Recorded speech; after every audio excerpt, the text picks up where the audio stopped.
Ողջույն սիրելի հայրենակիցներ, մենք հաղորդաշարն է Հայք Նյուզ լրատվականի եթերում։ Աշխարհում քրիստոնեությունը առաջինը որպես պետական կրոն ընդունած անկախ ինքնիշխան Հայաստանում կալանավորված են հայտնի երկու հոգևորականները՝ Միքայել եւ Բագրատ Սրբազանները։ Նրանք կալանավորվել են երկրի պարագլխի հրահանգով։ Կալանավորվել են, որովհետև դեմ են այն քաղաքականությանը, որը վարվում է ներկայիս իշխանության կողմից եւ վստահ ու համոզված են, ինչպես շատերս, որ այդ քաղաքականությունը կործանման է տանում մեր երկիրը։ Եկեղեցու դեմ ուղված Հայաստանի Հանրապետության իշխանության այս հալածանքները շատերի դիտարկմամբ հիշեցնում են Թուրքիայի կողմից հայոց ցեղասպանության տարիներին իրականացված հայավոչնչացման գործողությունները։ Մեջբերեմ Նաթան Սրբազանի հետևյալ խոսքերը. Գնացեք ու իմացեք Միքայել arczepiskopos Աջապահյանի տոհմածառը։ Աջապահյանները բոլոր ժամանակներում եղել են մեր ազգի եւ եկեղեցու առաջամարտիկները։ Իսկ այսօր կատարվում է այն, ինչ պատահեց 1915 թվականին, երբ Միքայել ծայրագույն վարդապետ Աջապահյանին թուրքերը կտոր արեցին։ Իսկ ես այժմ ուզում եմ հրավիրել նաեւ ձեր ուշադրությունը հետևյալ փաստի վրա։ Գիտեք, թե ինչ տոհմի ժառանգորդ է Միքայել Սրբազանը։ Հիշեցնեմ, Աջապահյանների տոհմը սկիզբ է առել Կիլիկյան Հայաստանի արքայական Հեթումյանների գերդաստանից։ Հեթումյանները ղեկավարել են Կիլիկյան Հայաստանը 13-րդ եւ 14-րդ դարերում, եւ նրանք ոչ միայն եղել են քաղաքական առաջնորդներ, այլ մշակութային եւ հոգեվոր առաջնորդներ։ Աջապահյանները համարվում են Հեթումյանների արքայական վերջին կենդանի ճյուղերից մեկը, որը դարեր շարունակ ազգանվեր առաքելություն է կատարել։ Նրանք եղել են հայ ինքնության հավատի պահապանները եւ այսօր arczepiskopos Աջապահյանի ձերբակալությունը աննախադեպ հարված է հենց այդ ժառանգությանը, որի կրողն է հենց ինքը Միքայել Աջապահյանը։ Հարվածն ուղված է հայ եկեղեցուն, հարվածն ուղված է հայի հավատին, մեր ինքնությանը, ուղված է մեր անցյալին, ներկային եւ ապագային։ Այն ամբողջ ժառանգությանն է ուղված, որի կրողն ինքն է Միքայել Սրբազան Աջապահյանը։ Հյուրս այսօր Քաղաքագետների հայկական ասոցիացիայի նախագահ Միհրան Շահզադեյանն է։ Շնորհակալ եմ, պարոն Շահզադեյան, հրավերս ընդունելու համար։ Պարոն Շահզադեյան, ծանր օրեր ենք ապրում, գրոհ իրականացվեց մեր եկեղեցու դեմ եւ պետք է հասկանանք ինչ նպատակ է այս ամենը հետապնդում։ Եկեղեցու թուլացում, մեր ինքնության թուլացում, հայոց պետականության վերացում, ինչ ծրագիր է ի վերջո իրականացնում Նիկոլ Փաշինյանը եւ որտեղից են գալիս հրահանգները։ Թեպետ կարծում եմ բոլորս արդեն դա շատ լավ գիտենք, բայց երբեմն այդ գնահատականները տարբերվում են։ Ոմանց կարծիքով այս ամենի նպատակը այն է, որ Փաշինյանը ինքը հաջողություններ գրանցի սպասվող 2026-ի ընտրությունների նախաշեմին, ոմանք հստակ ասում են, որ այն պլանը, այն ճանապարհային քարտեզը, որով եկել է Նիկոլ Փաշինյանի իշխանությունը, խմբակը իշխանության է եկել 18 թվականից հստակ արձանագրված են կետերով, թե նա ինչ պիտի անի ոչնչացնելու համար հայկականությունը, հայկական պետականությունը եւ այս արշավը եկեղեցու դեմ հերթական քայլերից մեկն է։ Հետևաբար հիմա կխնդրեմ ձեր գնահատականը ինչ նպատակ է իրականացնում Նիկոլ Փաշինյանը, խնդրեմ։ Շնորհակալություն հրավերի համար։ Մեր եկեղեցու իհարկե արժեքներ ինձ համար շատ սրտամոտ են, իմ նախնիներից Գրիգոր arczepiskopos-ը եղել է Ջավախքի թեմի առաջնորդ, Արցախի թեմի առաջնորդ, Ղրիմի թեմի առաջնորդ, իմ պապուս հայրը 20 տարուց ավելի դասավանդել է Գևորգյան Չեմարյանը Մեջմիածնի։ Այնպես որ շատ ընտանեկան այսպես կապեր կան։ Այո։ Հիմա երբ որ մենք խոսում ենք ինչ նպատակներ են, ինչ են ուզում անել եւ այլն, մենք պիտի ավելի այսպես կոնկրետ փաստերի վրա գնանք, ոչ թե ենթադրությունների եւ այլն։ Այդ առումով ես ինչ եմ ուզում ասել։ Վերջի իրադարձությունները, ինչ տեղի ունեցավ։ Մենք բոլորս տեսանք, որ ամսի 20-ին հունիսի Փաշինյանը մեկնեց Ստամբուլ եւ Էրդողանի հետ հանդիպման համար։ Այստեղ իհարկե հարց են դնում ինչի ոչ Անկարա, մայրաքաղաք Ստամբուլ, բայց ես կարծում եմ դա այդքան էլ կարևոր չի։ Դա առաջին պաշտոնական աշխատանքային այցներ։ Նոր էջ էր սկսվում, բոլորը ասում են նոր էջ սկսվեց, հայ-թուրքական, ինչ-որ եւ այլն եւ այլն։ չի դա մի բան, բայց այսպեսի կարծիքներ կան։ Այո, ՔՊ-ի գրառումները համարում են մեծ հաղթական, հաջողություն, պատմական քայլ եւ այլն։ Եվ շատ բարի, բայց եթե այդպիսի կարևոր հանդիպում է եղել, զարմանալի է, որ այսօրվա կառավարության կայքը եթե բացեք, տեսնեք թե արդյունքների մասին ինչ է խոսում, փաստորեն միայն այսպես ընդհանուր ֆրազներ, ընդհանուր ինչ-որ բաներ, խոսքեր, որ տեղի ունեցել մտքերի փոխանակում, տարածքային ինչ-որ իրադարձությունների վերաբերյալ, խաղաղության վերաբերյալ, ոչ մի կոնկրետ բան։ Այսինքն գնացել է, հանդիպել է առաջ անգամ։ Ինչ կոնկրետ հարցեր են քննարկել, չկա։ Շատ կարճ ասում է հայ-թուրքական հարաբերությունների Չէ, կոնկրետացնել է պետք, չէ, կարգավորումը որն է, ինչ է նշանակում կարգավորում, ընդհանուր մի ինչ-որ բան է, խոսք է, ձևակերպում է վերջ։ Եվ ինչ արդյունքներ են եկել, ինչի մասին են խոսել, ինչի են համաձայնվել, ինչ պետք է անեն։ Շատերը ենթադրում էին, որ նա կխնդրի բանին Էրդողանին, որ Ալիևի վրա ազդեցություն թողնվի եւ նա ավելի այսպես բան անի կամ հայտնի այս խաղաղության այսպես կոչված պայմանագիրը ստորագրելու համար։ Բայց մենք պետք է հիշենք, որ մի օր առաջ այնտեղ մեկնել էր նաեւ Ալիևը, այդ հանդիպումից մեկ մեր առաջ։ Իսկ կոնկրետ ինչ արդյունքներ, ինչի մասին են խոսել եւ ինչով դա ավարտվեց, ինչով Փաշինյանը վերադարձավ Ստամբուլից, մենք կարող ենք որոշակի կոնկրետ, ասենք, վերլուծություններ անել, եթե մենք ծանոթանանք իսլամական պետությունների համագործակցության կազմակերպության հայտարարության հետ, որը հրապարակվեց Փաշինյանի Ստամբուլից գնալուց 2 օր հետո։ Եթե մենք դա կարդանք, մենք կարող ենք հասկանալ, որ այն պահանջները, որոնք ներկայացում էր Ադրբեջանի կողմից, Թուրքիայի մասնակցությամբ Հայաստանին, դրանք ավելի խստացել են եւ միգուցե նաեւ ինչ-որ ժամանակ են տվել այդ պահանջները կատարել։ Deadline այսպես կոչված։ Ես եթե թույլ տաք, ես օրինակ կարդամ 20-րդ եւ 26-րդ այդ կետերից այդ հայտարարության, որոշակի բաներ էլի, մի քանի կարճ։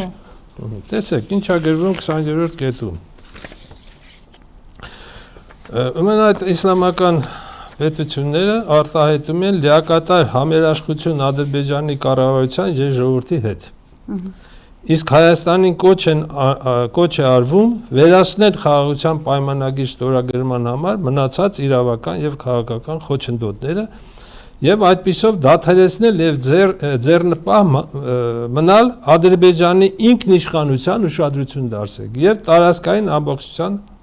խաթարումից։ Պատկերացնում եք, այսինքն այս նոր ինչ-որ մի երևույթ է, որ իբր Հայաստանը Ադրբեջանի ինքնիշխանության նույնիսկ այսպես դեմ է հանդես գալիս։ Զարմանալի է։ Հիմա 26-րդ կետում նշում է, որ 100,000 ադրբեջանցիների իսլամական ժառանգությունը ենթարկվել է ոչնչացման եւ գողության։ Պատկերացնում եք, ուրեմն իսլամական այս մեծ ժառանգությունը, որ ունեցել ենք մենք այստեղ Հայաստանում, հայերը գողացել են։ Տեսնում եք, չէ՞, ինչ արտահայտություն է, որպես եւ գնահատում է որպես միջազգային իրավունքի կոպիտ խախտում, ոչ ավելի ոչ պակաս իսլամական ժառանգության գողություն։ Հիմա նաեւ չեմ ասում այդ Խոջալիի ցեղասպանությունը եւ այլն նման բաներ, այսինքն դուք այստեղ զգում եք ինչ խստացում կա այն պահանջներին, որը որ եթե Թուրքիան չհամաձայնվեր, ասենք Փաշինյանը գնաց Էրդողանի հետ հանդիպեց, ինչ որ մի լավ արդյունքի հասան, Թուրքիան կարող էր մի քիչ ավելի ուրիշ ձևակերպումներ, չէ՞, թելադրել Ադրբեջանին։ Բայց տեսնում եք, ընդհակառակ ավելի խստացրել են պահանջները եւ մեղադրանքների մակարդակը շատ կտրուկ բարձրացել է։ 57-ի դեպ արձանագրենք, որ 57 երկրներ են այս Ստամբուլյան բանաձևի տակ ստորագրող պետությունները, եւ դա շատ վտանգավոր է։ Մենք հանձին այս փաստաթղթի ինչ ունենք։ Մենք ունենք միջազգային մի փաստաթուղթ, որտեղ այն ինչ որ ասում էին Ադրբեջանը կամ Թուրքիան, արդեն դարել է միջազգային իրավական փաստաթղթի մաս։ 57 երկիր դուք ասեցիք, որ նրանք ստորագրել են դա։ Եվ այստեղից հարց է առաջանում, թե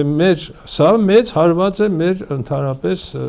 դիվանագիտությանը եւ հաջողություն Ադրբեջանին։ Եվ հարց է առաջանում, իսկ ինչով են զբաղված մեր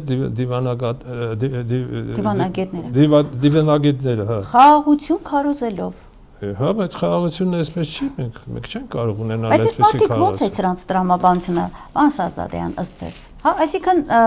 նման փաստաթղթերենի հայտ գալիս, անընդհատ պահանջներ Ադրբեջանի կողմից, Թուրքիայի կողմից, սրանք մեկ բան ունեն ասելու, խնդրում եմ տվեք այդ խաղաղության թուղթը, որի տակ ստորագրած կլինի Ադրբեջանը։ Այս ինչ տրամաբանություն է, որպես քաղաքագետ, սրանն ինչ կդնեք։ Ասեմ ձեզ, դա մենք դեռ 21 թվականին վերլուծական նյութ հրապարակեցինք, թե հայ-ադրբեջանական բանակցություններում ինչպիսի տեխնոլոգիաներ կարող են կիրառվել։ Դա հայտնի բան է, դա մենք ինչ-որ հայտնություն չենք արել։ Այն բանակցությունները, որ նման էին, ասենք, ուժեղ հաղթող կողմը, որ անում է պարտված կողմի նման, սա արդեն ընդունված տեխնոլոգիաներ են, մենք այդ մասին գրում ենք, որ գնալով պետք է ավելի բարձրացնեն այդ պահանջների մակարդակը, ավելի ուժեղ պետք է անեն պահանջները։ Բացի դրանից վերջի վարկյանում, որ թվում է, թե ամեն ինչ պատրաստ է, չէ, ուրախացել են այստեղ, որ արդեն համաձայնացրել են բոլոր այդ պայմանագրի կետերը, չէ, Փաշինյանն ասեց, մյուսները, մենք արդեն մեծ հաջողություն ենք։ Դրանից հետո միանգամից նոր պահանջներ։ Այդ պահանջները էլի ավելանելու են, դրանով չի վերանալու։ Ուժեղ կողմը մտածում է, որ եթե մյուս կողմը զիջողական այսպես անընդհատ այսպես դիրքորոշում ունի, ուրեմն ինչքան բան անես, շարունակես, այնքան էլ նրանք նոր բաներ կստանաս։ Հիմա նրանք մտածում են, որ եւ այն մթնոլորտը, այն սիտուացիան, այն իրադարձությունները, որ այստեղ է եւ Իրան իսրայելական պատերազմում եւ Ռուսաստանը, որ ասենք Ուկրաինայի հետ զբաղվում է եւ այլն, եւ դա բավականին այսպես հնարավորություններ է տալիս Ադրբեջան եւ Թուրքիային ինչ-որ ձգտել հասնել ծայրագուն, այսինքն ամենա այսպես իրենց ուզած արդյունքների։ Պարոն Շահզադեյան, դառնալով այս փաստաթղթին, եթե առ այսօր ասենք մենք տեսնում ենք դե Թուրքիա, Ադրբեջան այդ տանդեմը ակտիվ աշխատում էր մեր դեմ, հասկանալի է նրանց դաշնակիցները Իսրայել, Պակիստան եւ այլն, բայց հիմնականում Թուրքիա եւ Ադրբեջան։ Հիմա մենք տեսնում ենք 57 մուսուլմանական երկրների հակահայկական դիրքորոշում, ընդ որում դա սովորական ինչ-որ ձևակերպումներ չեն, եթե այդ բոլոր կետերը բանաձև կոչված է իրականանա Հայաստանի դեմ, իրականում սա նշանակում է ամբողջ աշխարհով մեկ Հայաստանը ճանաչել որպես ագրեսիվ պետություն եւ բոլոր առումներով, հա, անգամ ցեղասպան պետություն, որովհետեւ այդտեղ կետերից մեկով Խոջալույից այսպես կոչված ցեղասպանությունը վերագրվում է հայերին։ Այն դեպքում, երբ որ ժամանակին Մութալիբովը հստակ ասել է, թե ինչպես են գնդակահարել Ադրբեջանի իշխանությունը, ինչպես է գնդակահարել Խոջալույի ադրբեջանցի բնակիչներին եւ նպատակը զուտ եղել է ներքաղաքական խժդժություններ իրականացնելը եւ երկրի ներսում իշխանական փոփոխություն իրականացնելը, հա, իշխանությունը նաև նախագահ Ալիևի եւ հա Մութալիբովի, այսպես Հեյդար Ալիևի մասին է խոսքս, հակասությունների դաշտում էր այդ ամբողջը։ Հիմա մեր դիմաց կանգնած է 57 մուսուլմանական պետություն, ընդ որում այդ պետությունների մի հատվածը տարիներ շարունակ մեր երկրի հետ եղել են շատ լավ հարաբերությունների մեջ։ Հիմա մենք հստակ կարող ենք ձևակերպել այս իշխանությունը Փաշինյան, Արարատ Միրզոյան, այս մարդիկ ինչ քաղաքականություն են իրականացնում, որի հետևանքով մենք կանգնում ենք աշխարհում, դառնում ենք որպես ագրեսիվ պետություն, ագրեսոր պետություն։ Խնդրեմ։ Դա վկայում է այն մասին, որ մեր դիվանագիտությունը այստեղ կամ չի կարողացել, կամ չի ուզեցել որևէ բան անել։ Մենք հասկանում ենք, որ ասենք Լիբանանի կամ ասենք Հորդանանի կամ Եգիպտոսի, Էլ չեմ ասում Իրանի, չէ, իսլամական պետություններ են, նրանք այդպես հայերի նկատմամբ որևէ այդպիսի բաներ չեն ունեցել եւ Եգիպտոսում որ խոսում ես կամ ասենք Լիբանանյան Սիրիայի դիվանագետների կամ նրանց ասենք մարդկանց հետ, նրանք լավ պատկերացնում են, թե հայ ժողովուրդը այդ ցեղասպանություններից ինչ մեծ կորուստներ է ունեցել եւ շատ երկրներում աջակցել են, օգնել են հայերին եւ այլն։ Այսինքն ես չեմ կարծում, որ նրանք Տեսնենք, ասենք Ինդոնեզիան, չէ, էլի մուսուլմանական երկիր է, չէ։ Նրանք առանձնապես չեն էլ հետարքվում։ Ոչ էլ տեղյակ են, հա։ Ոչ էլ տեղյակ են, ադրբեջանական, ասենք, դիվանագիտությունը շատ լավ աշխատում են, նրանց ներկայացնում են, ասում են, այ հա, տեսեք ինչեր են անել, սրանք էլ երևի մտածում են, տեսեք այս հայերը, այս ինչով են զբաղված։ Իսկ մերոնք լուր երևի չեն ազում, չեն կարողանում կամ պրոֆեսիոնալ մակարդակ չունեն կամ աշխատանք չունեն կամ էլ չեն ուզում դա անել, իրենց ասում են չանեք նման բան եւ այլն։ Այո։ Դե եւ այլն, էլի որ մենք հասկանում ենք այդ 57 երկրներից երևի 50-ը, այսպես ասեմ, անտեղյակ են, դե տվել են մի փաստաթուղթ, նրանք էլ ասեն են, դե որ այդպես է, բերեք ստորագրենք։ Այո, այո։ Բայց ինչ պիտի լինի։ Մենք էլ ասում ենք, լավ, այդ երկրների համար, մենք ասում ենք, բա մեր բանը այդ սփյուռքի մարմին ուր են դրանք։ Իսկ ուր է մեր երկրի ղեկավարությունը, եկեք սկսենք այդտեղից, էլի, մենք ասում ենք Սփյուռքը եւ այլն, բայց այս մարդիկ եկան Սփյուռքն էլ քանդեցին, կարելի ասել Հայաստան-Սփյուռք հարաբերություններն էլ ոչնչացրեցին։ Հիմա այս իրավիճակում ցանկացած հայ քաղաքացի, առավել եւս ակտիվ քաղաքացիները, առավել եւս քաղաքագետները եւ հանրային ակտիվ շրջանակները իրավունք չունեն ասելու, որ դուք ՔՊ-ական իշխանություն կամ խմբակ, դուք հակապետական քաղաքականություն եք վարում, որի հետևանքով մենք ունենք վտանգավոր բանաձևեր, արդեն հերիք չի Արցախը տվել եք, նաև Հայաստանն եք զիջում արդեն, հեռացեք, բայց երբ հնչում է հեռացեք պահանջը, անունը դրվում է իշխանափոխություն կամ հեղաշրջում են պահանջում։ Ես հիմա կխնդրեմ ձեր դիրքորոշումը այս առումով, ցանկացած հայ մարդ իրավունք չունի ասելու, որ դուք ձախողել եք, առավել եւս կառավարության նաև ծրագիրը բացարձակապես 21 թվականի խոստումով իրականացված չէ, դուք պետք է հեռանաք։ Մեզից ամեն մեկի պահանջը դա չի կարող լինել։ Դա Ինչպիսին եղավ երկու սրբազանների պահանջը։ Դա կարող է լինել եւ յուրաքանչյուր երկիր, որը քիչ թե շատ իրեն դեմոկրատական է համարում, չէ՞, մենք գիտենք, որ այսօրվա իշխանությունները ամենտեղ գովաբանում են իրենց որպես դեմոկրատիայի ինչ-որ մի մաս։ Լավ, դա արդեն գիտենք, որ հայտարար կեղծիք է։ Բայց իհարկե ունեն, երբ պահանջներ կարող են ներկայացնել իշխանություններին, ընդհանուր միջև պահանջեն, որ նրանք հրաժարական տան։ Դա շատ նորմալ երևույթ է եւ ամենտեղ կա։ Հիմա եթե մենք վերցնում ենք բանում, չէ, Միացյալ Նահանգներում, մենք գիտենք, որ այս Իսրայելի պատերազմին մասնակցելու դեպքում նույնիսկ կոնգրեսում կային պատգամավորներ, որ պահանջեցին impeachment Տրամփի։ Դա նորմալ բան է, եւ որ Տրամփը մտքով չանցավ, որ նրանք ինչ-որ պետական հեղաշրջում պետք է անեն եւ փորձեն նրանց ինչ-որ ձերբակալել։ Հիմա այստեղ շատ հետաքրքիր է Սամվել Կարապետյանի այդ առումով ձերբակալությունը։ Ինչ է ասել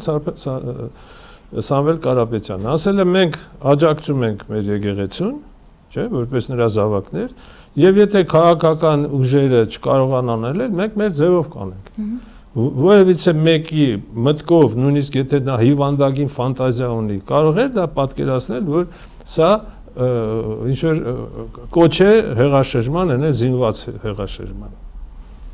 Ես չգիտեմ։ Բայց Փաշինյանի մտքով անցավ։ Տեսեք, մենք բոլորս մեր ձևով կարող ենք ինչ որ մի բան անել։ Դուք որպես լրագրող կամ լրագրողները կարող են իրենց ձևով անել։ Քաղաքագետները իրենց գիտական կամ ասենք վերլուծական աշխատանքով կարեն։ Մյուսները կարող են իրենց ձևերով անել։ Այստեղ ինչ հանցագործության տար կարող է ունենալ, որևիցե մի։ Այսինքն խոսել, որ դեմոկրատական երկրում ինչ որ այսպիսի արտահայտություն անելուց կարելի է նրան ձերբակալել, դա անհետեցություն է։ Ինչու կալանավորեց ուրեմն։ Այ ինչու դա ինչու է գնում այս ռեպրեսիաները։ Կարապետյանի հետ կապված, հա, ընթացքից հետո գանք հասնենք մեր սրբազաններին։ Հիմա դա պետք չի առանձնացնել, ասենք Սամվել Կարապետյանի, եւ պետք է ընդհանուր պատկեր հասկանալ։ Այո։ Հիմա շատերը ասում են, որ սա երևի միտված է նրան, որ 26 թվականի պետք է լինեն ընտրություններ եւ այսօրվա իշխանությունները Փաշինյանը ԿՊ-ն ուզում են դաշտը մաքրեն այն ուժերը, որոնք որ կարող են ինչ-որ ընդդիմանել կամ ինչ-որ հավակնություն ունենալ եւ այլն, դրանց ուժը թույլատրել եւ որոշ մարդկանց, ասենք, հանել ասպարեզից, որոնք կարող են նշանակություն ունենալ։ Սամվել Կարապետյանը հայտնի ձեռնակատեր է, հայտնի բան է, մեծենատ է, չէ, բարեգործ է եւ այլն, որ ունի որոշակի եղանակություն։ Մենք տեսանք, որ Ռուբեն Վարդանյանին ինչպես կարողացան, ոնց որ ասում են, շատ կասկածներ կա, թե ինչ են արել, որ նրան այդտեղ նույնպես թույլ չտան, որ նա գա Երևան։ Հիմա տեսեք, դա հարցերից մեկն է, չէ՞։ Կներեք, այստեղ մեկ կարևոր բան հիշեցրեցիք Ռուբեն Վարդանյանի հետ կապված, մեկ դիտարկում։ Ինչ է ստացվում, մեր ուժեղ հայերից մեկը, հեղինակություն ունեցող, այսօր Բաքվի բանտում է, եւ մյուս հեղինակություն ունեցող մեր հզոր հայերից մեկը Երևանի բանտում է։ Սա ուղղակի ողբերգությունն է մեր։ Եթե մենք լրջորեն այսպես վերլուծենք ու հասկանանք, հետո էլ ասում ենք, բայց ինչի՞ չի ստացվում, ասենք, իրավիճակ փոխել։ Բա ոնց կստացվի, երբ որ Փաշինյանը փաստորեն իր ցանկությամբ թույլ տվեց ժամանակին գուցե նաև ճիշտ էին այն կարծիքները, որ խնդրել է Ալիևին կալանավորել Ռուբեն Վարդանյանին, ես հիմա համոզում եմ առավել քան, որ դա ճիշտ է։ Եվ հիմա էլ նույնը խաղաց Սամվել Կարապետյանի պարագայում։ Դե քանի որ մենք ինչ-որ կոնկրետ փաստաթղթեր չունենք, մենք չենք կարող ասենք մեղադրանքներ ներկայացնել, բայց որ կասկածները բավականին այսպես ինչ որ ասում են հիմք ունեն, կարող են այդպիսի կասկածներ լինել, մենք չենք կարող շղթել դա։ Հիմա տեսեք, այն ինչ որ վերաբերում է եկեղեցուն, չէ՞, հակաեկեղեցական, ասենք, դա ինչ խնդիր էր հետապնդում։ Դա ասում են, որ դա ուզում են բանը թույլատրել եկեղեցուն, որը որ պահանջում էր, չէ՞, վեհապարը Գարեգին II-ը ասել էր, որ պետք է գնա թողնի իշխանությունը։ Բանը Փաշինյանը, չէ՞, բաց ասել էր դա։ Բոլոր հայոյախոսություններով հանդերձ մենք տեսանք, չէ՞, քանի օր տևեց, մեկ շաբաթից ավելի հայոյախոսեց, մեջտեղ բերեց կուսակրոնության այս գաղափարը, իբր փաստեր է գտել, իդեպ երեք էլ լրագրողներից մեկի հարցին, այսպես երկրթվելու ձևը, չգիտեմ ոնց է, նորաձև է, ինչ է, այդ քննարկման ժամանակ, ինքը ասել է ԱԱԾ-ն է այդ փաստերը տրամադրել։ Սա էլ մյուս խայտարակություն է, այսինքն ԱԱԾ-ն դու օգտվում ես վարչապետ լինելու քո այդ լծակներից, ԱԱԾ-ից ստանում ես ինչ ուզում ես եւ ում հանդեպ ուզում ես կիրառում ես։ Հիմա ԱԱԾ-ն ինչ որ բան ասել է, դու այդ փաստը վերցրել ես ու վաղը ցանկացած մեկի նկատմամբ Պարոն Շահզադեյան, նա կարող է դա կիրառել, հա, կոմպրոմատներ ուղղակի ձեռք բերել բոլորի լրացնելու համար։ Կարող է, ես ասեցի արդեն, կարող է անել, եթե մեկ ասի ես իմ ձևով օժանդակեմ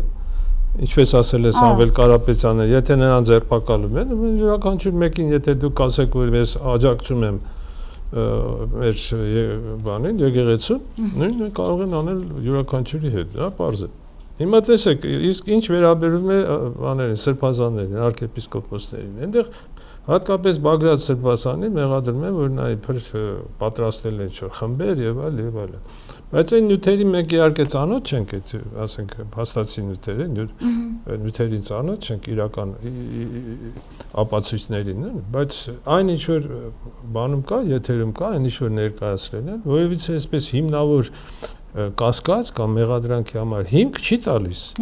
Ինչ են գտել, ձողեր են գտել, տանը ինչ որ որսորդական հրացան եւ ինչ որ մարդը կարող է մտածել, որ այդ ձողերով եւ որսորդական հրացաններով գնացին եւ իշխանությունը գրավեցին։ Դուք պատկերացնում եք, որ ասենք կառավարական շենքի մոտ նույնիսկ այսպես հանգիստ օրը տասնյակներով ոստիկաններ են կանգնած։ Երբ որ մի 5-6 կին գալիս է ինչ որ բողոքի ինչ որ ակցիայով, կանգնած է մի 5 հոգի, 10 հոգի, չէ, մի 50 ոստիկան է նրանց շրջապատում։ Ինչ որ ձողերով նա ինչ պիտի անի ոստիկանության դեմ։ Դե ծիծաղելի է դա։ Կամ ինչ որ մի բան է որսորդական հրացանով, որը ինքը ունի բան։ Սա եթե դու կազմակերպում ես այդպիսի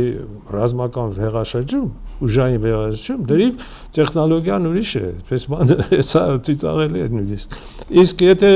Միքայել Սրբազանը ինչ որ հայտ է արել, որ պետք է ուժով դա անել, դա չի նշանակում, որ իրենք ինչ որ լուրջ կոչ են արել կամ հրահարել են ժողովրդին ուժային ինչ-որ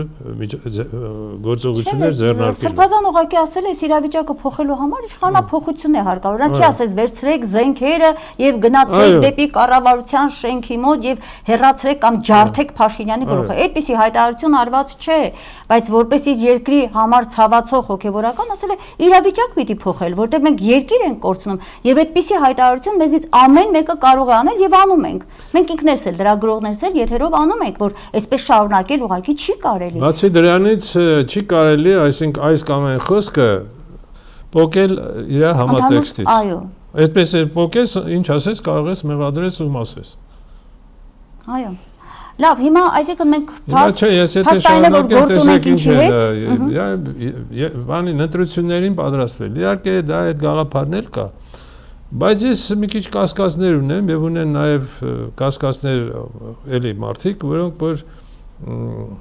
մտածում եմ, որ տեսեք, Փաշինյանի թիմում ինչ որ հիմարներ չեն նստած եւ կարծում եմ, որ այնտեղ կան նաեւ լավ քաղտեխնոլոգներ, որոնք խորհուրդներ են տալիս, վերլուծական աշխատանք են տանում եւ այլն։ Եվ այսպես ակնկալել, որ այնտեղ նստած համարում են, որ իրանք նորից կվերարտադրվեն ինչպես 21 թվականին,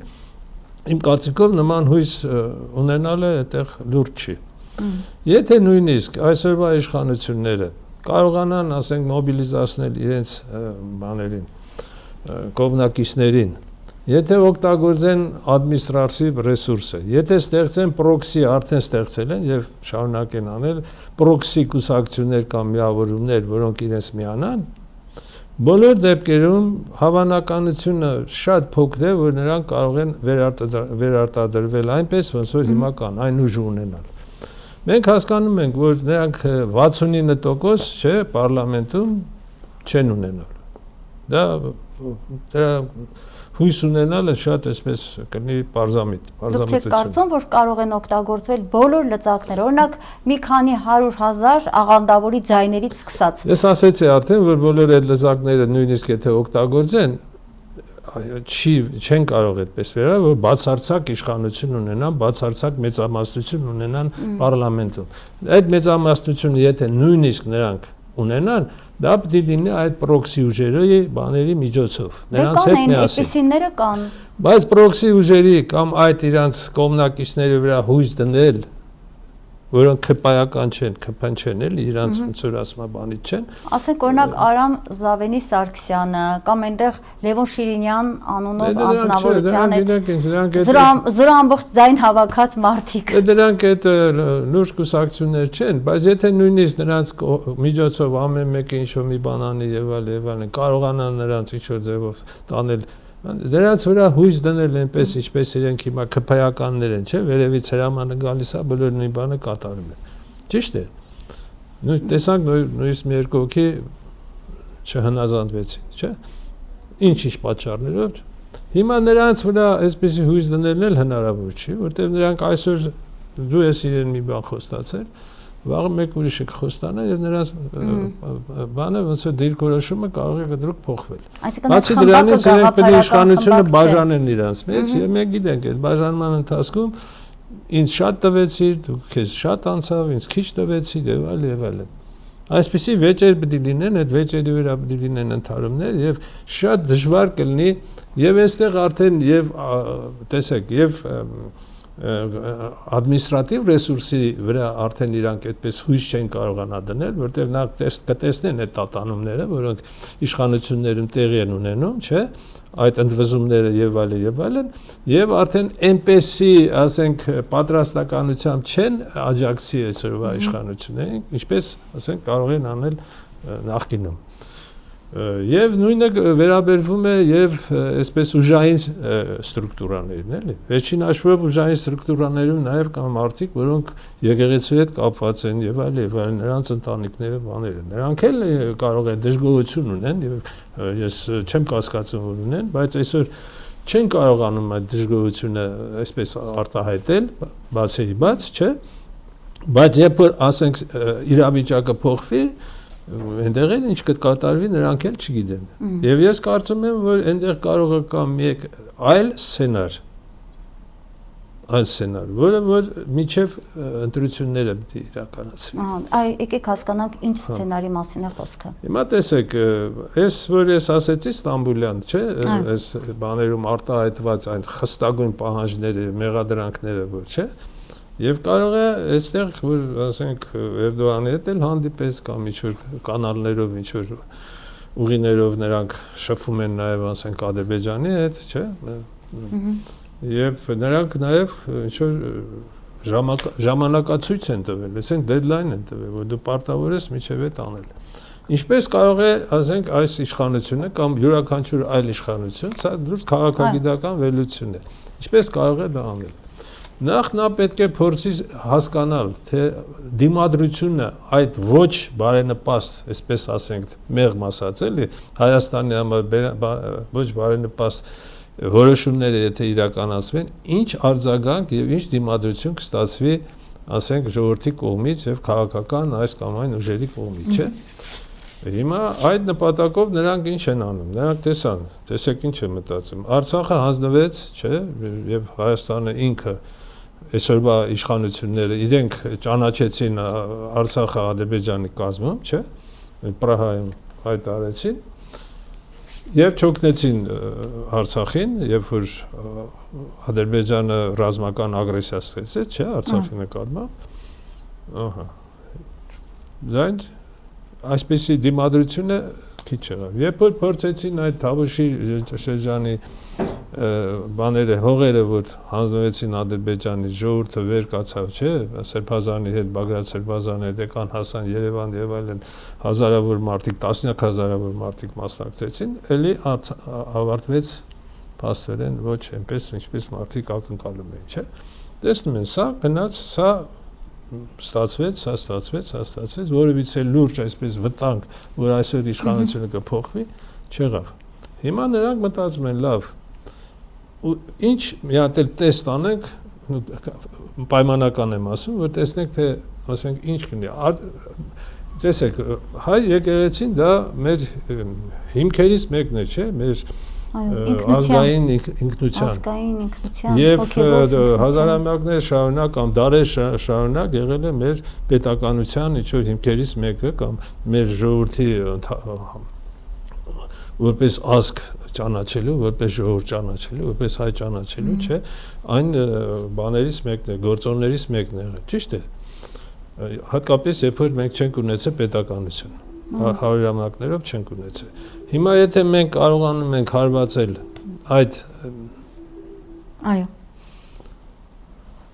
այդ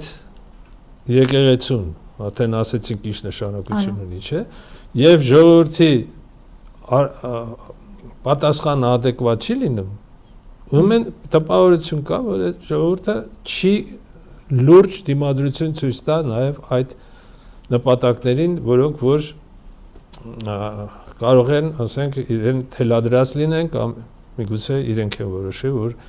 այդ այսպես պետք է լինի։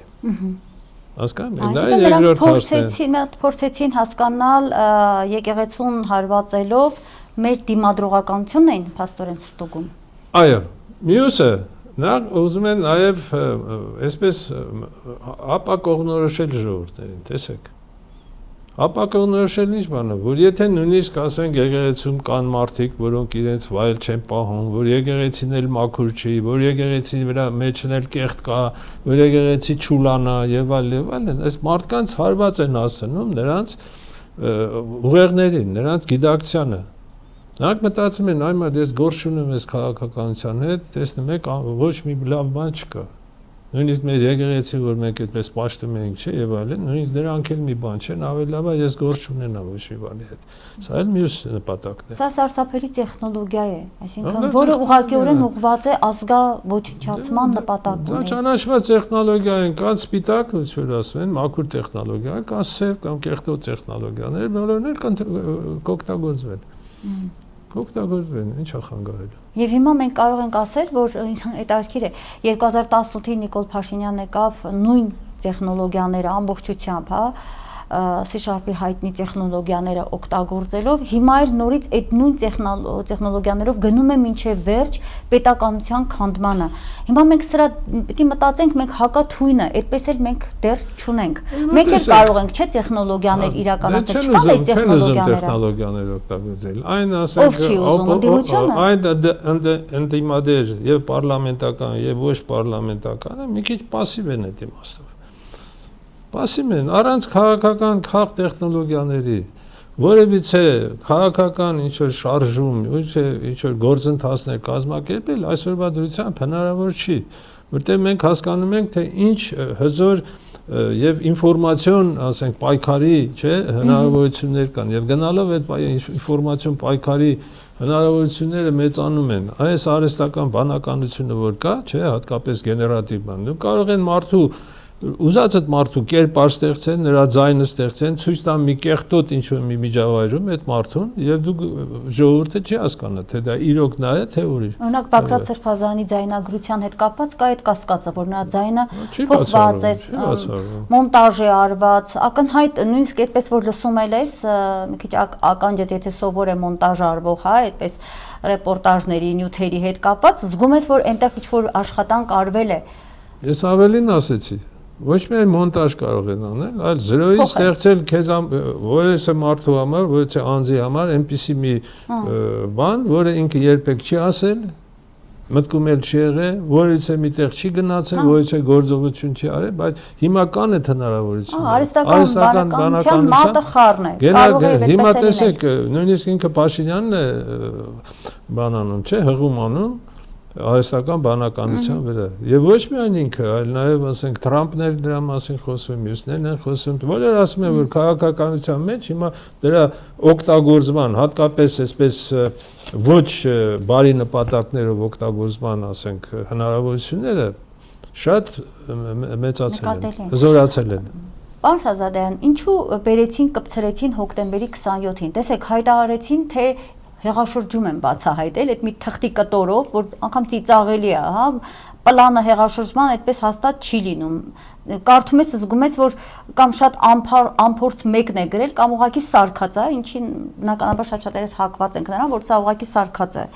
Բագրատ Սրբազանին կալանավորելու հիմքեր ստեղծելու համար։ Հետո դրա գլխին գրված էր 2024 թվականը, այսինքն նախ վաղեմության առումով ժամկետը անցած ինչ-որ մի թուղթ էր, գուցե ինչ-որ նպատակ եղել է 1 տարի առաջ, երբ որ ակտիվ էր Սրբազան շարժումը, հիմա բացարձակապես այդ շարժումը ակտիվ չէր։ Հանկարծ 1 տարի հետո, հա, հետին թվով հիշում են, որ փորձում են ձեր ասած այդ ձողերը հայտնաբերել, բերել, օրինականացված հրացաններ են բերում մեջտեղ գցում, այնքան ակնհայտ այդ պրիմիտիվիզմը, այնքան նկատելի այդ ոնց է շինծ ու գործեր սարքում սրանք։ Հիմա այդ շինծ ու գործը դրեցին հեղաշրջման պլան Եվ բերեցին կպցրեցին հոկտեմբերի 27-ի հետ։ Այստեղ էս ինչ միտում ունի։ Հոկտեմբերի 27-ին էս բաներին ինչ-որ բան դրնել, հավասարություն դրնել կամ ինչ-որ կապել, ես կարծում եմ ճիշտ չի։ Ինչ վերաբերում է հոկտեմբերի 27-ին, իհարկե այստեղ հարցը բավականին բարդ է եւ դա պարզեցված չէ, թե ում էր։ Տեսեք, հիմնական խնդիրը ինչն էր հոկտեմբերի 27-ին։ Դեմիրճյանի եւ Ազգային Սարգսյանին շարքից հանել, որտեղ եթե նրանք միասին շարունակեին, պատկերը կփոխվեր։ Հիմա թե դա ով է դրա ոնց որ շահառուն, ումն է դա պետք է, այլն դա բավականին բարդ հարց է, ինչ որ մեկի մեղադրել այսօր չունենալով որևէ ապացույցներ բաներ, դա սխալ է։ Ճիշտ է։ Մի բան փաստ է, եթե երկու հզորները միանում էին, օգտակար էր լինում Հայաստանի համար։ Հետևաբար նրանց սպանությունը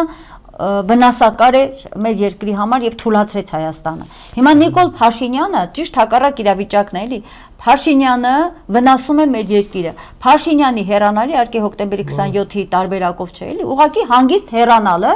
իր շահ եւ ի նպաստ է լինելու մեր երկրի համար։ 27 ես դες ասեմ, դա բավականին էս մութ կողմեր կա։ Այդ օրը ես պետք է հանդիպեի Միքայել Քոթանյանի հետ, դու գիտեք, այդ օրը մենք պայմանավորվել ենք ժամը 1-ին պետք է հանդիպեինք, ինչ-որ միջոցառում ունենք։ Ինձ առավոտյան զանգարեց, ասեց Միրան ջան, գիտես, ես այսօր չէ կա տեղափոխենք հաջորդ օրվա։ Ես ասեցի, ի՞նչն է պատճառը, բաբդի մասնակցեմ այդ պարլամենտի նիստին։ Ես ասում եմ, ինչա հարց կա, որ քեզ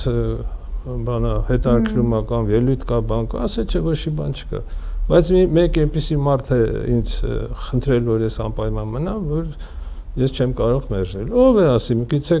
Դեմիրճյանն է ասի, միգուցե ես կարող եմ իրան խոսել, խնդրել, որ ինքը ասել չէ Դեմիրճյան, ով է ասեց հանդիպենք ասեմ, կերախոսով չեմ կարող։ Ով էր այդ մարդը։ Ինչու իրան ստիպեցին, որ ինքը մնա այնտեղ։ Չեմ կարող։ Մութ կողմեր շատ կան։ Միանշանակ պատասխաններ տալ օկտեմբերի 27-ին դժվարանում է մեզ տալ,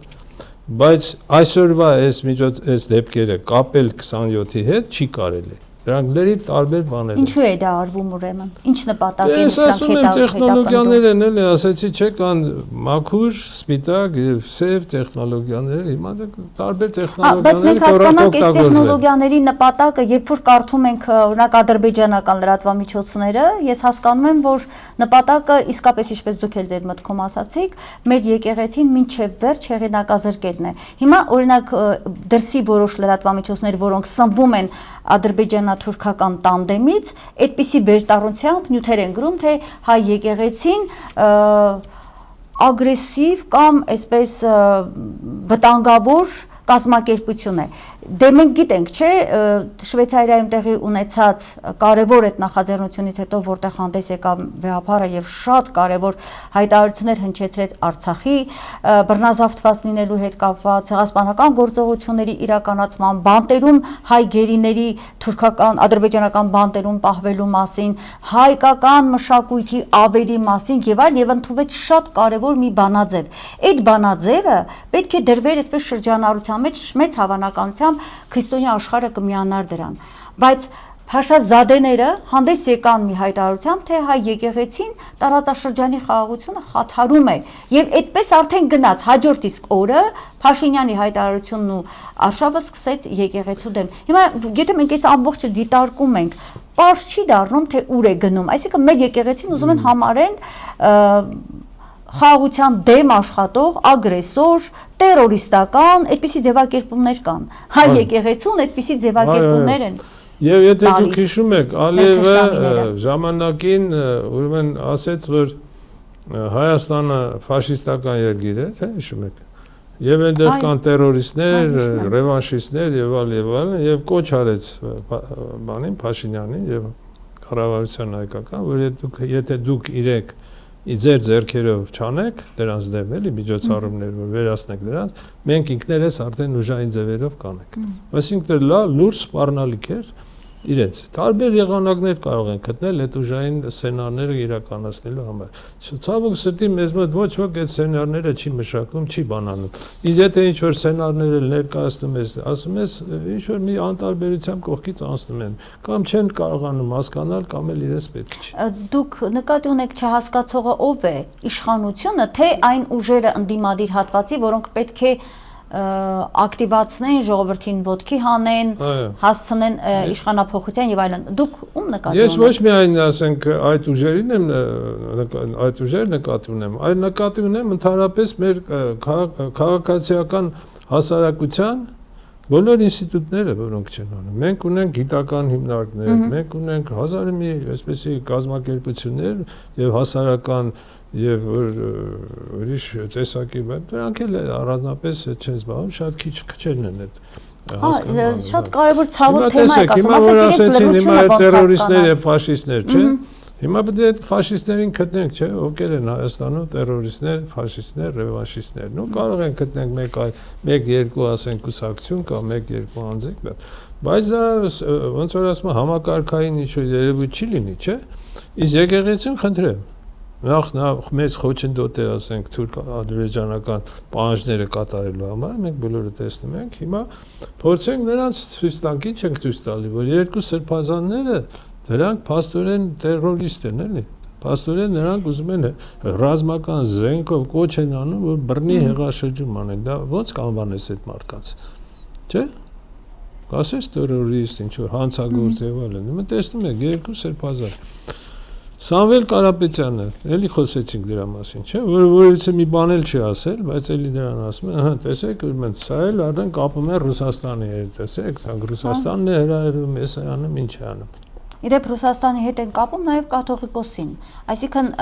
աշխարհաքաղաքական բնույթ են փորձում տալ, որպեսզի դրանով նաև դուր գան արևմտյան ինչ-որ կառույցների, Միացյալ Նահանգների, որ ասեն այ Կարապետյանը քանի որ ռուսամետ այսպես գործարար է, հա, ռուսական միջավայրի գործարար է, մենք դրա համար նրան տեսեք կալանավորել են կամ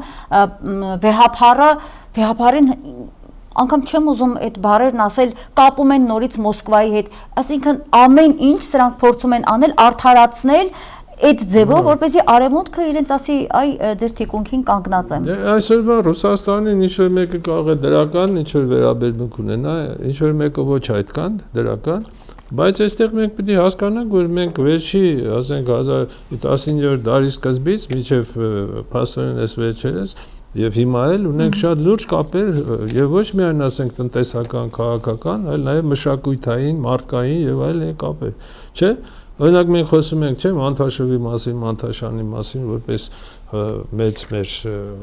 բաներից, ձեռնարկատերներից, բարեգործներից մեկը եւ արձան են կանգնացել, չէ՞։ Նա ինչա ռուսական բան չի եղել, ձեռնարկատեր չի եղել, Ռուսաստանում չի եղել, որտեղ եղել։ Եվ նման մարդկանց մենք շատ ունենք, չէ՞։ Որը մենք հերոսներ են, ազգային հերոսներ են, ազգային մեծեր են եւ այլն։ Մեր ամբողջ մշակույթը, երբ որ մեր գրականությունը, մեր երաժշտությունը դա որտեղից է գալիս։ Այնպես որ Ռուսաստանի հետ կապերը շատ ավելի մենք Միացյալ Նահանգների հետ այդպեսի կապեր չենք ունեցել։ Ես չգիտեմ, ասենք Նորվեգիայի հետ չենք ունեցել, բայց Ռուսաստանի հետ շատ սերտ կապեր ենք ունեցել եւ ունենք մինչեւ օրս։ Դարերի պատմություն ունենք։ Վերջին հաշվով ամենամեծ հայկական, ասենք, համայնքը Հայաստանից դուրս դա Ռուսաստանում է։ Իհարկե։ Պարոն Շահզադեյան, կուզենամ արդեն մեր հարցազրույցի ավարտին մոտենում ենք ավարտին, շատ հետաքրքիր էր եւ մտահոգիչ Ֆրանսիայի նախագահի հայտարարությունը, ես շատ արագ ընթերցեմ, Էմանուել Մակրոնը հայերեն գրառում է արել վարչապետի հետ, Փաշինյանի հետ հեռախոսազրույցի վերաբերյալ, տեսեք ինչ է գրել, ես արագ ընթերցեմ, շատ լավ հեռախոսազրույց ունեցա վարչապետ Նիկոլ Փաշինյանի հետ, հայտնեցի Ֆրանսիայի համերաշխությունը, ի պատասխան Հայաստանի ժողովրդավարությունը ապակայունացնելու փորձերին, խնդրում ուշադիր լսեք, մեր երկրում տեղի ունեցածը ժողովրդավարության ապակայունացում է գնահատում Մակրոնը։ Խոսքը վերաբերում է եկեղեցու հետ կապված Փաշինյանի այս պայքարի, որ ելել է Փաշինյան ուղղակիորեն պայքարի մեր եկեղեցու դեմ իր վիրավորանքներով, նա արդարացնում է հիմա, տեսեք, արդարացնում է Փաշինյանին, ասում է նաև վերահաստատեցի մեր աջակցությունը նրա խիզախ ջանքերին, այդ ջանքերից մեկն էլ համարում է նա ուղղված Ադրբեջանի հետ խաղաղության հաստատմանը, Թուրքիայի հետ հարաբերությունների կարգավորմանը եւ դարձյալ շեշտում է, որ խաղաղությունը բաց եւ բաց սահմանները կարեւոր զարգացում կլինեն ամբողջ տարածաշրջանի եւ նաեւ սահմաններից անդին, անշուշտ նկատի ունի նաեւ իր շահերը, Մակրոնը նաեւ սեփական երկրի շահերը։ Հիմա ես ձեր կարծիքն եմ ուզում հետեւյալ տեսանկյունից, գործ ունենք քրիստոնեական երկրի քրիստոնյա երկիր է, չէ՞, Ֆրանսիան։ Այդ երկրի նախագահի հետ, որը փաստորեն ակնհայտ տեսնում է, թե ինչ է կատարվել աշխարհի առաջին քրիստոնյա պետության մեջ եւ մայր էջմիածնում, մայր էջմիածնի մասին է, մայր տաճարի մասին է, ինչ է կատարվել տաճարի շուրջ, ինչպես էին շրջապատել Նիկոլ Փաշինյանի դիմակավոր, ուղարկած դիմակավոր անձիկ կամ կարմիր գլխարկավորները եւ այնտեղ ոստիկանները, ինչպես էին շրջապատել մեր հոգեվորականներին, ինչ քաշքշուկ էր, ժողովուրդը ինչպես էր դուրս եկել Փաշինյանի դրածով ոստիկանների դեմ, այդ ամբողջ պատկերը կա, չէ՞, եւ քրիստոնյա երկրի ղեկավարը մեկ քննադատական խոսք չի հնչեցնում, թե ինչ է կանում որպես քաղաքական իշխանություն հոգևոր դասի հետ, ինչպես կարելի է ասենք այդպես վարվել։ Ճիշտ հակառակը, ասում է մենք աջակցում ենք Փաշինյանի ժողովրդավարությանը։ Ես ուզում եմ հասկանալ, այս ինչ խեղկատակություն է Մակրոնի կողմից այս հնչեցված կամ գրառումը արված։ Դե գիտեք, շատ զարմանալ պետք չէ։ Եկեք հիշենք, թե որ Տրամպը եւ իրեն թիմը եկան իշխանության, նրանք ինչ էին ասում։ Հիմա շարունակում են ասել։ Ասում են, գիտեք ինչ է, դեմոկրատիա,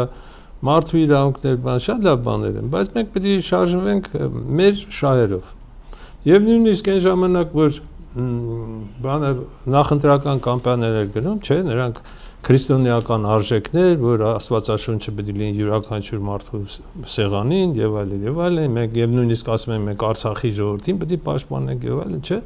նրանք ինչ են ասում են այո, Աստված մեզ հետ է պահանջում, բայց գիտեք այդ պահանջները կատարելուց մենք պետք է հիմնականում մեր շահերը պաշտպանենք։ Եվ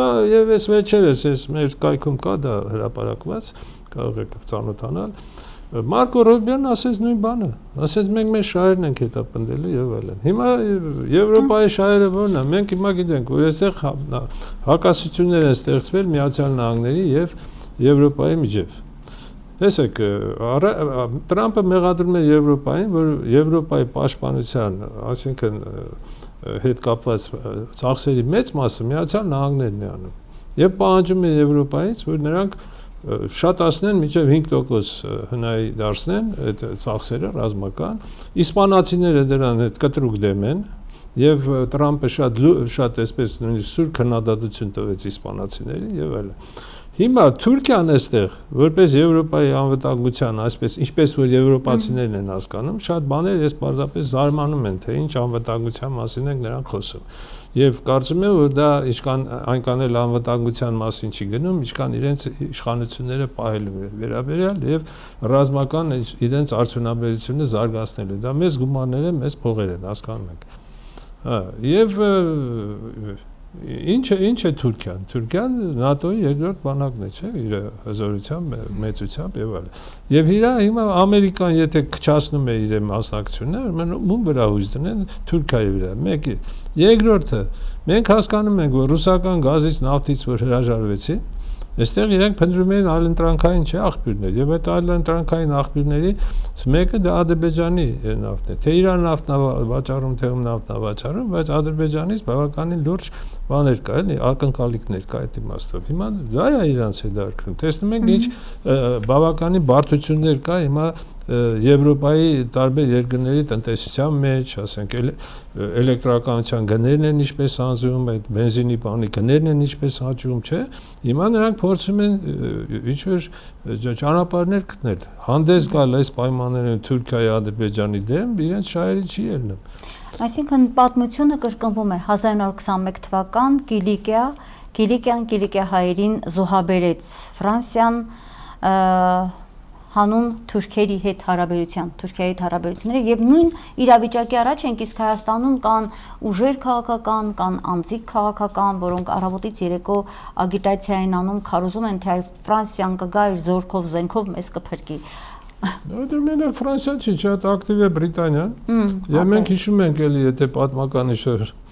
բան անենք, վերադարձանենք, մենք հիշում ենք, որ այս պատերազմը, որ առաջի հանրապետությունը ունեցավ քեմալական թուրք ուժերի հետ, չէ՞, դրանք էլ շատ իմաստով հրաժարված են Բրիտանիայի կողմից։ Այո։ Խոստումներ էին տալի եւ այլն, տեսանք ինչով ավարտվեց Ալեքսանդրապոլի պայմանագրով։ Հիմա նույն բանը այստեղ են անում եւ նպատակներից մեկն է նաեւ Ռուսաստանին այստեղից հանել։ Եվ վտանգներից մեկը կա նաեւ, որ բացի այն պահանջներից, որ մենք խոսեցինք, չէ, որ սահմանադրությունը փոխել, բաները զինանշանը եւ մյուս այդ խորհրդանիշները, որ ադրբեջանցիներին ներգաղթ կազմակերպել եւ այլն եւ մի քայլ առաջ ես երկու բանի մասին կխոսեմ, դա մեկը Զանգեզուրյա Միջանցք եւ այլն, չէ։ Այստեղ իրենք նպատակ են դրել, որ Ռուսաստանին ընդհանրապես էս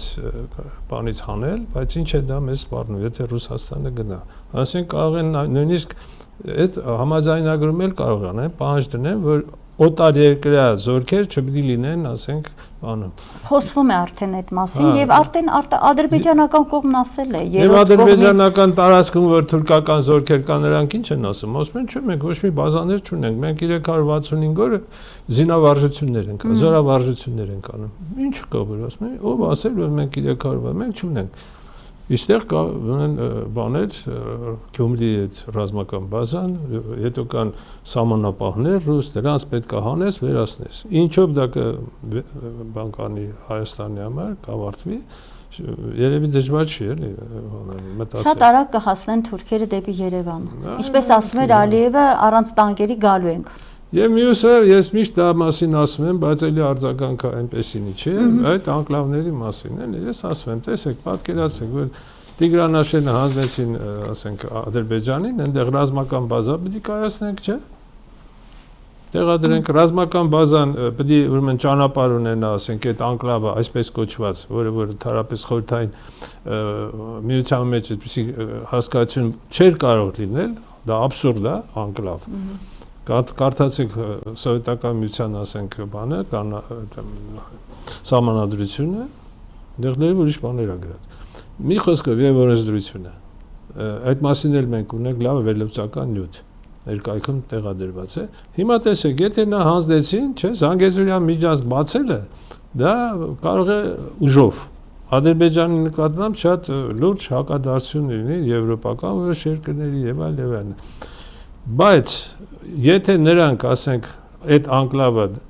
ստացան, Հայաստանը տվեց, ստացան ռազմական բազան, նախ պետք է սերվիտուտի իրավունքով ճանապարհ բացեն դեպի Նախճեվան։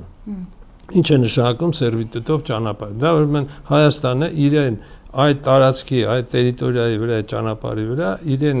ոնց որ իրավունքների մի զգալի մասը զիջում է Ադրբեջանին։ Բացի դրանից նրանք մի պրովոկացիա պետք է անեն, որ կրակեցին ֆաշիստները, չգիտեմ, տերորիստները, հայկական ռևանշիստները մեր վրա, մենք անվտանգության գոտի ենք անում։ Անվտանգ գոտին ավելի էսպես էլի, իրենք լավ կմարսեն, որտեղ տեսնում ենք Իսրայելը, Լիբանանում, Սիրիայում, Հորդանանում, տարբեր երկրներում անվտանգության գոտիներ է ստեղծում եւ առանձնապես որից է մեկ իրեն բան չի ասում։ Անվտանգության գոտի մենք մեզ պաշտպանում ենք։ Եվ փակեն Սյունիքը, հետո փակեցին Սյունիքը, այդ քանի 100,000 կամ քանի տասնյակ հազար ադրբեջանցիներ այդտեղ վերադարձել, չեմ էլ կարող ասեմ, որ վերադարձնեմ, որտեղ շատերը դրանք որից է կապ չեն ունենալ, երևի այն բաները, ում որ փող տան, նա էլ կգա։ Շատերը չեն էլ ուզենա գալ, որտեղ նրանք արդեն այնտեղ հիմնավորվել են, աշխատանք ունեն, բան ունեն եւ այլն։ Նրանք պետք է ինչ-որ մարդկանց բերեն, ասեն սրանք բնիկ Սյունեցի են։ Հիմա, եթե դա արեցին, ինչ է ստացվելու, ճանապարհներն էլ փակելու, ստացվելու է ինչ-որ մինի Արցախի պատմությունը, որ ժողովուրդը վախից կարելի է մարդկանց հասկանալ, թողեն գնան իրենց ընտանիքները բաներին փրկելու նպատակով եւ շարունակեն։ Ամեն ինչ արդեն պարզ է, այդ վտանգը եւ մտահոգությունը կա եւ արդեն երկար ժամանակ վերլուծում ենք, շեշտում ենք, ինչ նպատակներ են, հստակ ասում ենք, որ երկրներից են գալիս այս ցուցումները։ Ակնհայտ է, պարոն Շահզադյան, մեր երկիրը գտնվում է օտար երկրների վերահսկողության տակ, այդ երկրների խամաճիկներն են ղեկավարում այսօր մեր պետությունը, բայց մենք այդպես է շարունակաբար դեռ չենք գտնում իրավիճակ փոխելու հստակ բանաձևը։ Ձեր խոսքից ես հասկացա, որ դուք մտածում եք, որ այդ փոփոխությունը կարող է լինել ոչ գուցե արտահերթ կամ հերթական ընտրություններով, բայց ընտրություններով, որովհետև եւ համոզված եք, որ այդ ընտրություններում Փաշինյանը համապատասխան ձայներ չի հավաքի, հետևաբար դուք այն կարծիքին եք, որ պետք է գնալ ընտրությունների, եթե չլինեն անգամ արտահերթ,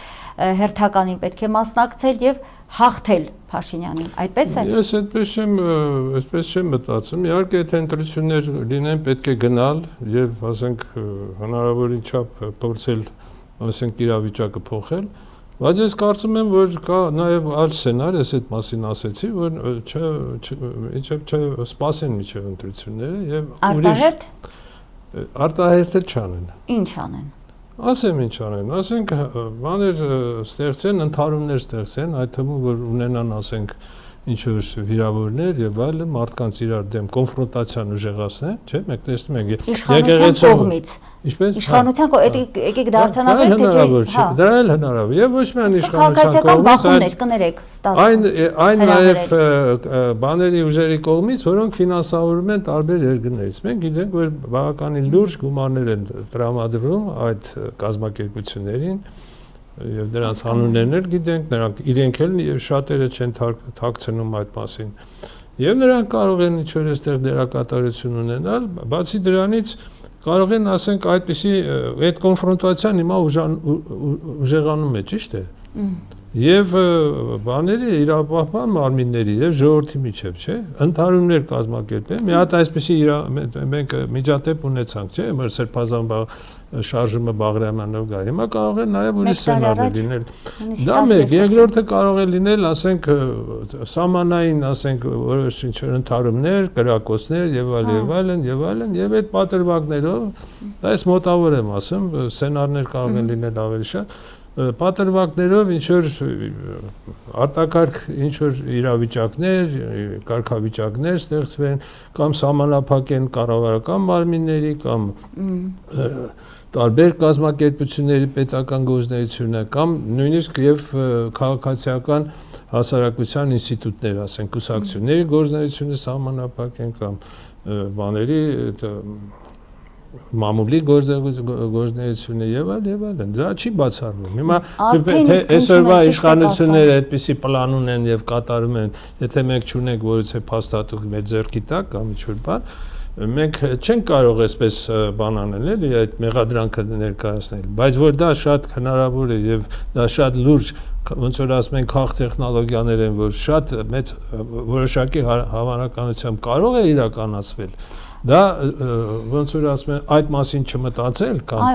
չունենալ է սցենարները քո գլխում թեկուզ եւ այլն, դա իհարկե շատ մեծ անմտություն կլինի։ Փաստաթղթեր իհարկե չկան մեր ձեռքի տակ, հա, դա մենակ Նիկոլ Փաշինյանին է հնարավոր լինում այդպես ձեռքցել անհիմն փաստաթղթեր կամ սարքել, բայց մենք որ լսում ենք, չէ, ԿՊԵ-ականների խոսքը, մենք լսում ենք ԿՊԵ-ականներից մեկը վերջերս պարզ ասում էր, եթե պետք լինի ինչ-որ կուսակցություններ պետք է նաեւ փակել, ակնարկում էր որոշ կուսակցություններ փակելու, որոշ լրատվամիջոցներին լռեցնելու, այսինքն բացարձակապես այսպես մտածածին չէ ձեր ասածը, շատ հավանական եմ ես համարում, որ այդ ընթացքը գա,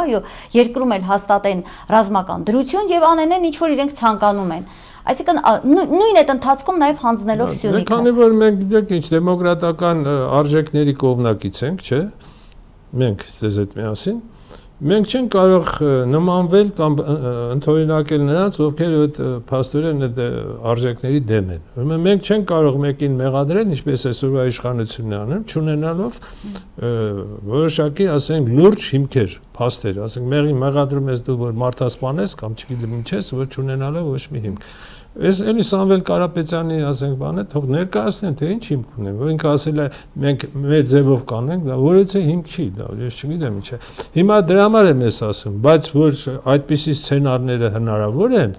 եւ գնալով մենք արդեն մտածում ենք, որ իրոք սա հնարավորության մակարդակը ավելի մեծանում է, դրա մասին չմտածել մեզ ոչ ոք չի կարող արգելել։ Շատ կարճ, եթե կարելի է կարճ, ինչ բանաձև ունեք, որով կարող ենք դա կանխել։ Հիմա մենք մտածում ենք եւ կամ փաստեր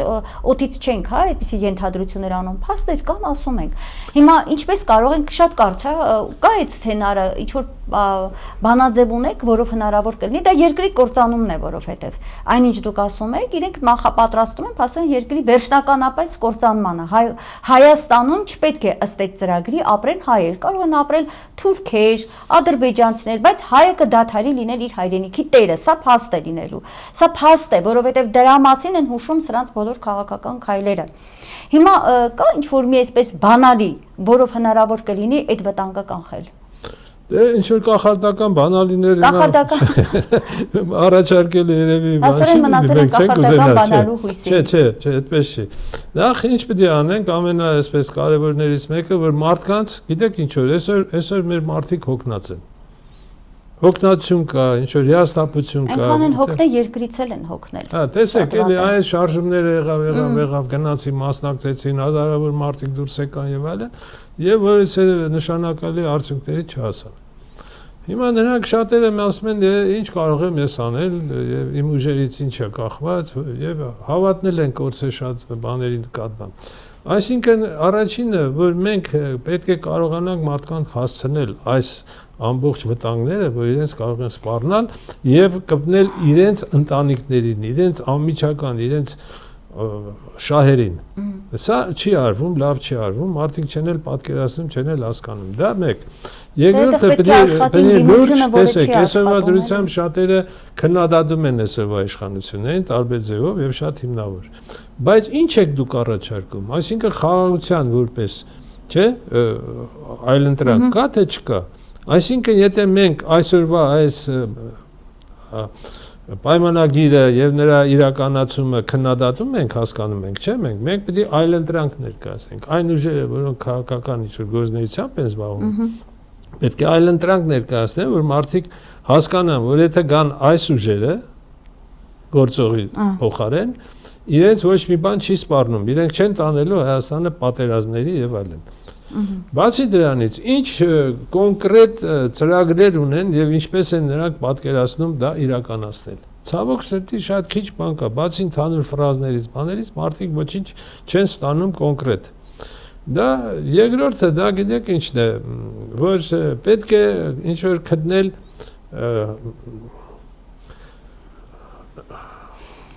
ինչ որ համագործակցության այն ուժերը, որոնք առողջ ուժեր են, չէ՞, առողջ ուժեր է, որ ժողովրդի կողմից նրանց նկատմամբ որոշակի վստահություն կա եւ կարող է ունենան, չէ՞, չունեն ինչ-որ իրաց հետևում այնպիսի բաներ, որ ժողովրդին անհարիր է, չէ՞։ Այս սրանք պետք է կարողանան միանալ, որտեղ առանձին ոչ մի բան չի ստացվի։ Մեր եթերաժամանակը սպառվել է, բայց դուք մի նոր հետաքրքիր եւ կարեւոր թեմա եք բացում շատ կարճ ուղղակի ամփոփելով։ Մինչ վերջերս մենք տեսնում ենք ինչպես են իրար այսպես սուր քննադատում ընդդիմադիր երկու ուժերը խորհրդարանում ներկայացված եւ սա եւս հերթական մի բացասական իրավիճակն էր, որով ուղղակիորեն հարվածում էին նորից վստահության ժողովրդին, ոնց որ դուք ասեցիք, հոգնել է ժողովուրդը։ Հա, երբ որ ժողովուրդը նայում եւ տեսնում է, որ ընդդիմադիր դաշտում այդ ուժերը, որոնք խորհրդարանում են միատեղ համատեղ գործելու փոխարեն Փաշինյանին հեռացնելու փոխարեն իրար են սկսել հարվածել ու խոսում են նույն լեզվով, ոնց խոսում են, ասենք, Փաշինյանի դեմ, սկսել են իրար հետ այդպես խոսել։ Էլ ինչ վստահության մասին է խոսքը, պարոն Շահզադե, եւ ամփոփենք։ Ես կարծում եմ, որ այն կարծիքը, որ այդ պարլամենտական այսօրվա ուժերը,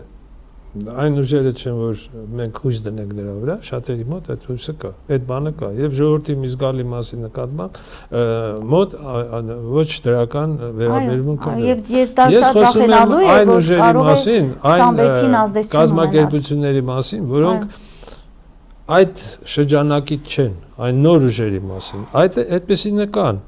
Դրանց ձայնը այսքան այսպես ինչ-որ շատ բարձր չի ինչու առայժմ, բայց կարող է դա անել։ Եվ նրանք պետք է համախմբվեն, որտեղ առանձին շատ դժվար կլինի։ Համախմբման համար ես միշտ ասել եմ, ինչ որ ձևաչափ է պետք։ Եթե ճիշտ ձևաչափ գտնվի եւ ճիշտ ծրագրային մոտեցումներ գտնվի, որոնք որ ասենք այդ ուժերին կմիավորեն, այլ ոչ թե կբաժանեն, չէ՞։ Կան հարցեր, որոնք իրանց, ասենք, համաձայն չեն։ Այդ հարցերը մի կողմ պետք է թողնել եւ վերցնել այն, որ իրանց, ասենք, միավորում է, չէ՞։ Եթե ձևաչափը գտնեն եւ համապատասխան աշխատանքներ տանեն, կլինեն։ Հետո գիտեք ինչ, մի բան էլ ասեմ, որ ասում են թե չկա այն առաջնորդը, չկա այն լիդերը, որի հետևից մենք գնանք։ Ժողովրդի մոտ այդպիսի մտայնություն կա։ Բայց ճիշտ չէ, որ չկա։ Ասեմ, ճիշտ է, բայց այդ առաջնորդը ասպարեզ է գալիս միայն այն դեպքում, երբ որ ժողովրդի մոտ այդ առաջնորդի պահանջը արդեն հասել է բավականին լուրջ մակարդակի։ Եթե նույնիսկ նման առաջնորդ լինի եւ դուրս գա ասպարեզ, որ ժողովրդի մոտ այդ բանը չի հասունացել, նա չի հաջողության չի հասել։ Եվ հեշտությամբ էլ իշխանությունը նրան կբարկաբեկի։ Հիմա պետք է այնպեսի առաջնորդ լինի, որ այդ ուժերի կողմից, ասենք, նոր ուժերի, նոր կազմակերպությունների կողմից ճանաչված լինի եւ նույնիսկ կարող է մեկը չլինի, մի քանիսը լինեն նման մարդիկ, վառ անձնավորություններ եւ ժողովուրդը նրանց հավատա, համախմբի, բայց ժողովրդի մեջ պետք է հասկանա ժողովուրդը, որ եթե իրենք տանը նստեն, ասեն ես ինչ կարող եմ անել, ոչ մի բանով չզբաղվեն, ես ասում եմ խոսքը գնում է օրինական գործունեություն, օրինական ընդդիմության մասին, որ օրենքի սահմաններում, ուրեմն եթե այդ շարունակվի այս իրավիճակը, ուրեմն այդ առաջնորդն էլ դժվար կլինի նրան, ասենք, ինչ որ ձևով ասպարեզ բերել։ Կամ ինքը որ գա կարողանա հաջողության հասնել։ Դժվար կլինի։ Դժվար կլինի։ Ուրեմն մենք պետք է այնպիսի աշխատանք տարվեն այդ ուժերի կողմից, ժողովրդի կողմից, որ ժողովուրդը մի քիչ մոբիլիզացվի։ Ուղղակի ընկալելի ժողովրդի կողմից ընկալելի մարդիկ էլ երբ իջնում են ասպարեզ, Փաշինյանը ու իր խմբակը շատ արագ գործադրում են իրենց fake ֆաբրիկան եւ սկսում են վարկաբեկել, սա էլ կա։ Տեսնենք լավ ընթացքը ինչ կլինի, հետաքրքիր թեմաները ամեն օր նոր այսպես զարգացումներ են, հիմա նոր այսպես մենք տեսնում ենք ակտիվություն, բավական լարվածություն, ավելի ճիշտ ասեի, ներողություն, Ռուսաստան-ադրբեջանական, այդ հարթության մեջ հայ-ադրբեջանական ու ոչ մի բան չկա, այստեղ միայն եւ միայն խաղաղություն է քարոզվում Փաշինյանի կողմից, բայց լարվածությունն ենք տեսնում ռուս-ադրբեջանական հարթության մեջ, սա էլ մի հետաքրքիր ընթացք է, ուղղակի ժամանակը մեր ափսոս ավարտվել է եւ գուցե դա կմնա մեկ այլ անգամ մենք վերլուծենք, թե ինչ գործընթաց, ինչ զարգացում է այդ հարթության մեջ եւս տեղի ունենում։ Շնորհակալ եմ Պարոն Շահզադեյան, իսկ ես վերհիշեցնեմ հեռուստադիտողներին, որ զրուցում էի քաղաքագետների հայկական ասոցիացիայի նախագահ Միհրան Շահզադեյանի հետ։ Լավ եղեք, կհանդիպենք։